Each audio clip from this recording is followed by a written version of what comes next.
Reparlons de la Syrie maintenant sur BFM TV avec vous, Harold Iman. Bonsoir. Bonsoir. La Syrie, parce que se jouent en ce moment du côté de Damas des événements importants.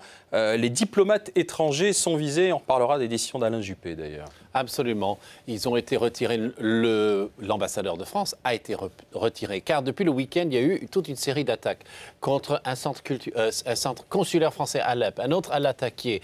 Et alors à Damas, tout le monde est visé.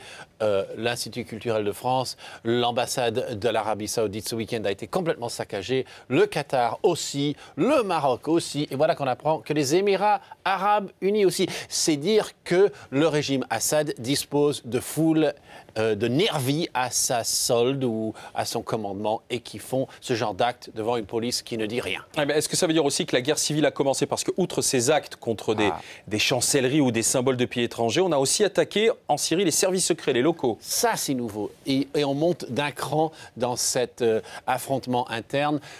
Il y aurait une possible guerre civile. Il y a ce qu'on appelle l'armée syrienne libre, qui utilise ce drapeau-là, contre les forces d'Assad. Ils ont à Damas, dans les banlieues, détruit un centre du renseignement aérien, vraiment à l'armement. Ils ont attaqué, c'est tout à fait nouveau. Et ils ont promis d'autres attaques. Donc on va voir une escalade. Mais est-ce que la Ligue arabe peut maintenant faire pression sur cet homme-là, sur Bachar el-Assad, et l'empêcher de continuer? C'est ce qu'elle fait. Bon, elle vient d'annoncer qu'elle suspend sa décision pour encore 72 heures, mais elle fait quand même montre de fermeté et d'unité. Ils sont presque tous d'accord, sauf 4 qui hésitent. Et puis, à l'appui turc qui leur donne encore plus de force. La Turquie, qui est bien sûr le grand voisin du nord de la Syrie et qui a un poids certain dans ce dénouement.